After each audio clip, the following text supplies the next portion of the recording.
Hello students.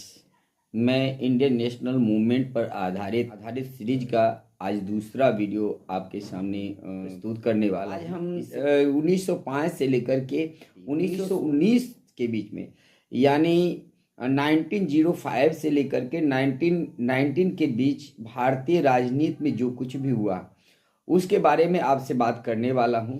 इससे पहले हमने जो फर्स्ट वीडियो बनाया था उसमें इंडियन नेशनल कांग्रेस की स्थापना और उसके स्थापना के पीछे का जो कारण था वहाँ से लेकर के 1905 तक के पूरे परिघटना को दर्शाया था। अगर आप उसको नहीं देखें तो अवश्य देख लें, सब्सक्राइब कर लें। मैं हूँ सुनील आनंद सर और आप देख रहे हैं आनंद sir SST point.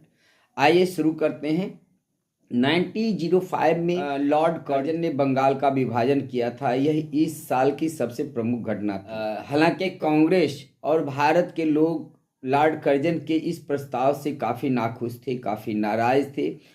Lord Curzon ने इसके बंटवारे के पीछे जो तर्क दिया था वो था एडमिनिस्ट्रेटिव पर्पस, यानी प्रशासनिक सहूलियत के लिए उन्होंने बंगाल को दो भागों में बांटा था। लेकिन उनकी मंशा असल में हिंदू और मुस्लिम डोमिनेटेड एरिया को अलग करके हिंदू और मुस्लिम के बीच में एक दरार पैदा करने की थी। 1906 में मुस्लिम लीग की स्थापना अंग्रेजों के सहयोग से हुई। नवाब आगा खान, नवाब सलीमुल्लाह खान और कई सारे मुस्लिम लीडर्स ने मिलकर के मुस्लिम लीग की स्थापना की थी, जिनका उद्देश्य था मुसलमानों के हितों में काम करना, उनके राजनीतिक उद्देश्यों को हासिल करना। और दरअसल इसके पीछे में अंग्रेजों का दिमाग था। इसलिए जो बंग भंग आंदोलन हुई थी उसका समर्थन मुस्लिम लीग नहीं कर रहा था। जो भारत के नेता थे, कांग्रेस पार्टी के नेता थे, चाहे वो मॉडरेट्स हो चाहे वो एक्सट्रीमिस्ट हो, सबने इसका विरोध किया था। हालांकि एक्सट्रीमिस्ट ने इसके विरोध में एक ज़बरदस्त आंदोलन का शुरुआत किया था जो स्वदेशी आंदोलन था। और इसके स्वदेशी आंदोलन के साथ साथ बायकॉट आंदोलन भी चलाया गया था। स्वदेशी आंदोलन का मतलब ये था कि सभी भारत के लोग अंग्रेजों के द्वारा लाए गए किसी भी चीज़ का उपयोग न करें, उनसे कुछ भी न खरीदें और अपने ही हैंडमेड वस्तुओं का उपयोग करें। तो बायकॉट का मतलब सीधे अंग्रेजी वस्तुओं का बायकॉट करना था और स्वदेशी का मतलब देश में निर्मित वस्तुओं का उपयोग करना था। उसको बनाने से लेकर के बेचने, वितरण करने और उसका उपयोग करने से था। यह आंदोलन काफ़ी ज़्यादा पॉपुलर हुआ था, जिसके कारण अंग्रेजों ने इसको दमन करने के लिए, इसके रिप्रेशन के लिए बहुत ही क्रूरतापूर्ण व्यवहार किया। और मैं बताऊं, इसी से नाराज होकर के कई सारे लोग अब रिवोल्यूशनरी एक्टिविटीज में इन्वॉल्व हो गए थे। 1908 ईस्वी में खुदीराम बोस और प्रफुल्ल चाकी ने मुजफ्फरपुर में किंग्स फोर्ट जज के ऊपर बम फेंका, जिसके चलते खुदीराम बोस को फांसी हुई और प्रफुल्ल चाकी को खुद ही गोली मार लेना पड़ा। इनके समर्थन में लिखने के कारण बाल गंगाधर तिलक को गिरफ्तार किया गया और उन्हें देशद्रोह के आरोप में 6 साल के लिए बर्मा के मांडले जेल भेज दिया गया। भारतीयों में बढ़ते हुए रोष को देखते हुए अंग्रेजों ने एक चाल चली और उन्होंने 1909 ईस्वी में एक मार्ले मिंटो रिफॉर्म्स लाया। ये मार्ले मिंटो रिफॉर्म्स क्या था, इसको समझना बहुत ही ज़रूरी है। दरअसल भारत के इस बढ़ते हुए असंतोष को कम करने के लिए और इसको तोड़ने के लिए अंग्रेजों की यह एक चाल थी। मार्ले भारत सचिव हुआ करते थे, secretary of the state for India थे, और मिंटो जो थे वो उस समय भारत के वायसराय हुआ करते थे। इन दोनों के प्रयास से भारत में मार्ले मिंटो सुधार को इंट्रोड्यूस किया गया था।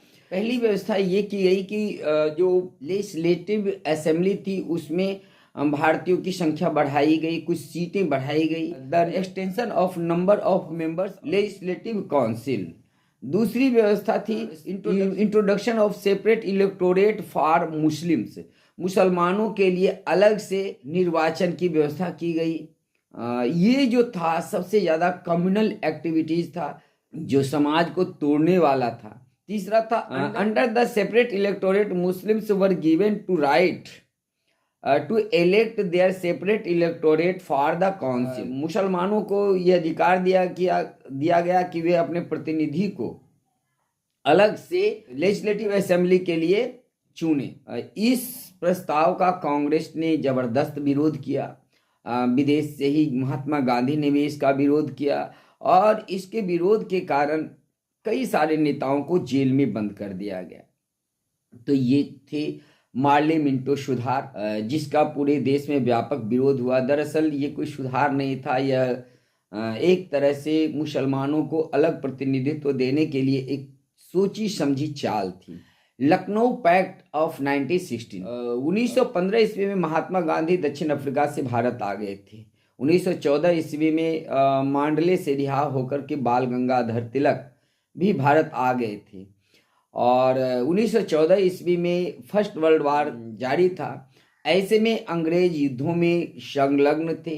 इसी बीच में महात्मा गांधी, बाल गंगाधर तिलक और एनी बेसेंट जैसे लोगों के प्रयास से कांग्रेस के जो प्रमुख घड़े थे, नरम दल और गरम दल, और इसके साथ साथ मुस्लिम लीग के साथ भी एक लखनऊ के कांग्रेस अधिवेशन में समझौता हुआ 1916 में। इस समझौते को लखनऊ पैक्ट के नाम से इतिहास में जाना जाता है और यह एक महत्वपूर्ण डेवलपमेंट था नेशनल मूवमेंट में, जिसमें कि मुस्लिम लीग, कांग्रेस और कांग्रेस के दोनों घड़े आपस में मिल गए थे। कांग्रेस पार्टी सेपरेट इलेक्टोरेट के लिए राजी हो गई थी और मुस्लिम लीग कांग्रेस के डोमिनियन स्टेट्स के डिमांड का समर्थन की और इस तरह से अब गांधीयन एरा एक तरह से शुरू होने वाला था।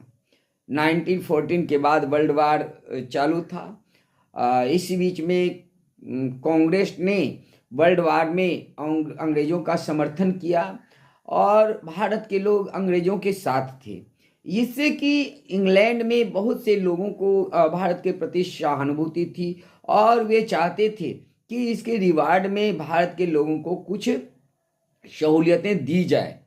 ऐसा वहाँ के लोगों का ओपिनियन था। 1917 ईस्वी में उस समय के भारत सचिव चार्ल्स मॉन्टेग्यू ने घोषणा किया कि ब्रिटिश अब भारत में क्रमिक रूप से यानी ग्रेजुअल सेल्फ गवर्निंग इंस्टीट्यूशंस को बढ़ावा देगी।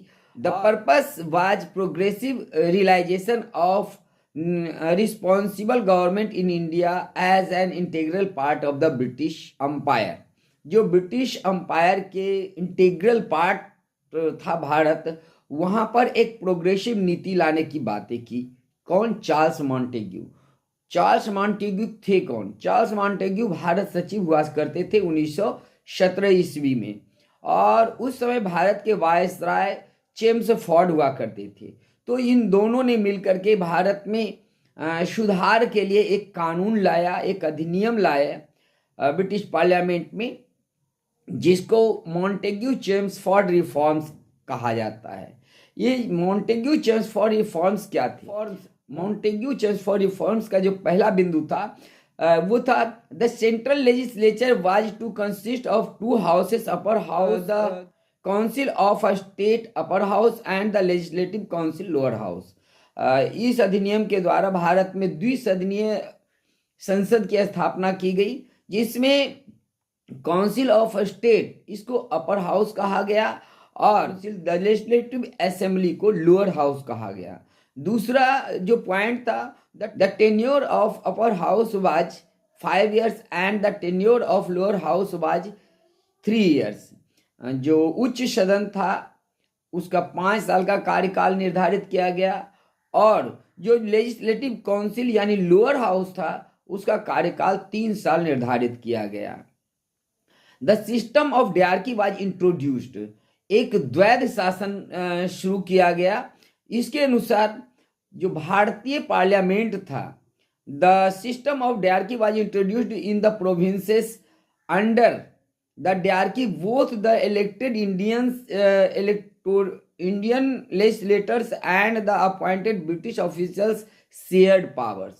ये द्वैध या डायरकी सिस्टम के अनुसार भारत के जो प्रतिनिधि थे, भारतीय प्रतिनिधि जो चुने हुए प्रतिनिधि थे, और जो ब्रिटिश गवर्नमेंट के द्वारा नामित यानी नॉमिनेटेड प्रतिनिधि थे, वे दोनों ही अपने अपने पावर का शेयर करते थे। दोनों के पावर डिफाइन किए गए। चौथा पॉइंट इसका था, besides Muslims other minorities including Sikhs, Anglo Indians, Christians and Europeans were given the right to separate electorates. आपको हमने बताया था मार्ले मिंटो सुधार में मुसलमानों को अलग सेपरेट इलेक्टोरेट दिए गए थे, और चेम्सफोर्ड मोंटेग्यू चेम्सफोर्ड सुधार के अनुसार भारत के जो दूसरे मतलब मुस्लिम के अतिरिक्त जो दूसरे माइनॉरिटीज थे उनको भी अलग से सेपरेट इलेक्टोरेट प्रदान किया गया, जिनमें से सिख, एंग्लो इंडियन और दूसरे यूरोपियन जो थे उनको भी अलग से अपने प्रतिनिधि चुनने का अधिकार दिया गया। New reforms were to be introduced after 10 years, और ये कहा गया कि 10 साल के बाद इसको इंट्रोड्यूस किया जाएगा। मॉन्टेग्यू चेम्सफोर्ड रिफॉर्म्स का भी वेलकम नहीं किया गया, क्योंकि ये जो था भारतीयों के आशा के विपरीत था, भारतीयों के आशा पर खरा नहीं उतर पा रहा था, इसलिए भारत के लोगों ने इसका काफी विरोध किया।